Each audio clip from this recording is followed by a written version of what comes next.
पुरी रे नाही नथिवा भिड़ लक्षाधिक भक्तों आगमन को आखिरे रखी सबुठु लंबा छाउनी निर्माण करा जायछि। 3 किलोमीटर लंबा एही छाउनी रे प्रवेश करी भक्त माने श्रीमंदिर सिंहद्वार पाखरे पहुंची मंदिर भितर को प्रवेश करुचंती। बगला धर्मशाला श्रीमंदिर जाए लंबा लाइन लगी।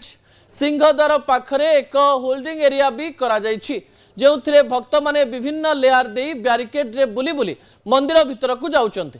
लक्षाधिक भक्तों भिड़ को आखि आगे रखी एभली व्यवस्था करा जायछि।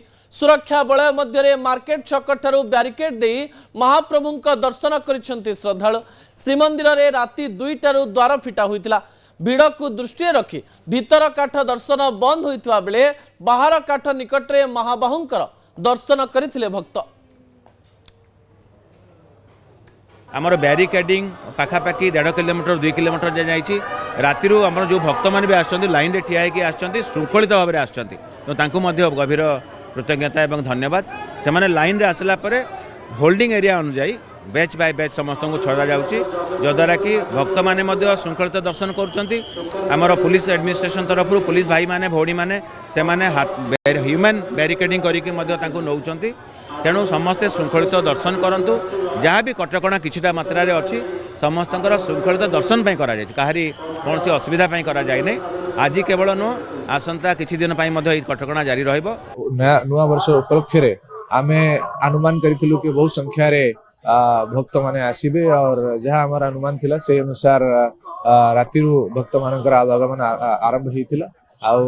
आमे जहाँ जहाँ अरेंजमेंट करथिलु भक्त मानक पई शेड रे जो व्यवस्था कराई थिला से व्यवस्था या सहित आम तरफ जो सीसीटीवी कैमरा हमें प्रथम थर पई शेड रे लगाइथिलु मॉनिटरिंग करिवा पई या सहित पब्लिक एड्रेस सिस्टम मध्य शेड रे कराई थिला। लोकों को आमे सबु प्रकार रो इन्फॉर्मेशन दे पारिबु कोन कोन जिनसे नहीं कि जीवा कथा नहीं से सब विषय रे इन्फॉर्मेशन दे पारिबु। सब भलो भाव रे चलीसी। पार्किंग व्यवस्था मध्य आमे तरफ जो जो प्लानिंग कराई थिला से अनुसार चलीसी।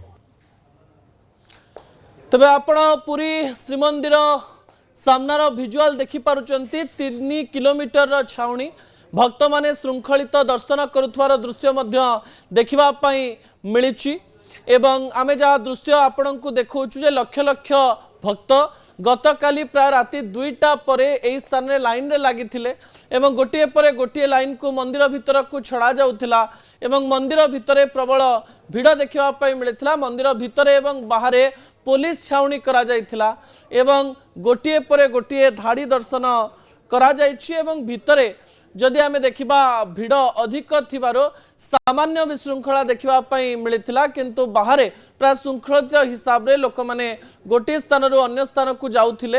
एई 3 किलोमीटर लंबा बैरिकेड भितरे हजार हजार लक्ष लक्ष भक्त श्रीमंदिर को आसीचंती एवं जनवरी 1 वर्षर प्रथम दिन श्री जगन्नाथ को दर्शन करबा पई आसीथिबा भक्त माने उत्साहित हेबा सहित प्रभु को दर्शन करी एई वर्ष आरंभ करिवार शपथ नहीं छंती।